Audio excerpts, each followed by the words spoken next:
हरे कृष्णा। दोस्तों, भगवद गीता सेशन में आप सभी का बहुत बहुत स्वागत है। हम सभी अध्ययन कर रहे हैं गीता का दूसरा अध्याय सांख्य योग। तो देखते हैं इस अध्याय का अगला श्लोक। मात्रा स्पर्शास्तु कौन्तेय शीतोष्ण सुख दुःखदा आगम पायना नित्य ताम स्थितिखश भारत। हे कुंती पुत्र, सुख तथा दुख का क्षणिक उदय तथा कालक्रम में उनका अंतर्धान होना सर्दी तथा गर्मी की ऋतुओं के आने जाने के समान है।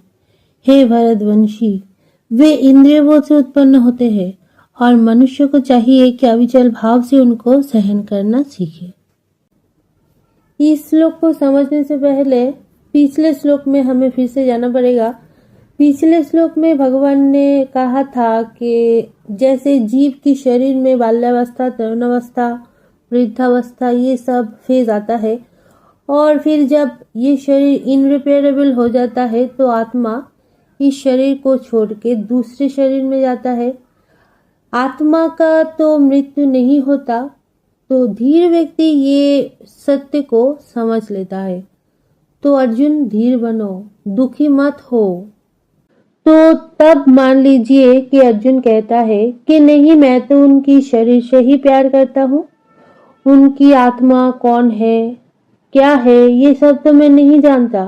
मुझे तो सिर्फ भीष्म की शरीर से, गुरुदेव द्रोण की शरीर से ही लगाव है, उनके शरीर से ही प्यार है।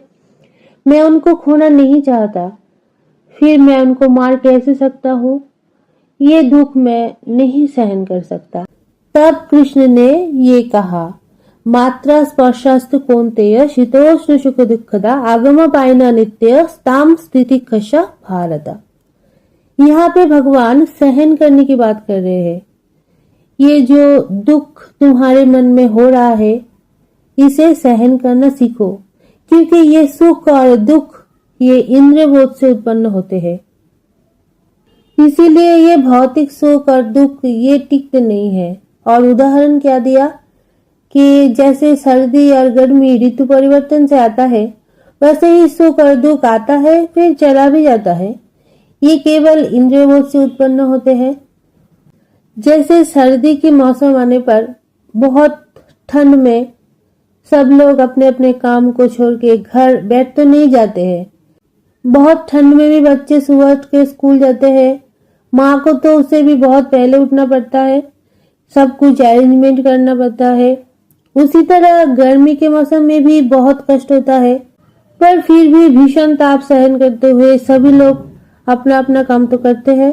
तो सभी लोग सहन करते हैं और अपना अपना काम भी करते हैं। जैसे भीषण सर्दी गर्मी आते हैं फिर चले भी जाते हैं, वैसे ही सुख और दुख आते हैं फिर चले भी जाते हैं। तो दुख की समय जब आता है तो हमें अपने मन को समझाना चाहिए कि कुछ ही समय की बात है, ये भी चला जाएगा। हमें बस थोड़ा सा पेशेंस रखना चाहिए। और फिर कृष्ण अर्जुन को कौन्तेय और भरतवंशी ये दो नाम से संबोधित करते हैं। ये भी महत्वपूर्ण है। मतलब कि तुम अपना माता का कुल देखो, पिता का कुल देखो, दोनों ही कुल से तुम्हें महान विरासत प्राप्त है। तुम युद्ध से विमुख नहीं हो सकते। और यहीं पे हमारा आज का सेशन समाप्त होता है। फिर आपसे मिलेंगे नए श्लोक के साथ। तब तक के लिए धन्यवाद। जय श्री कृष्ण।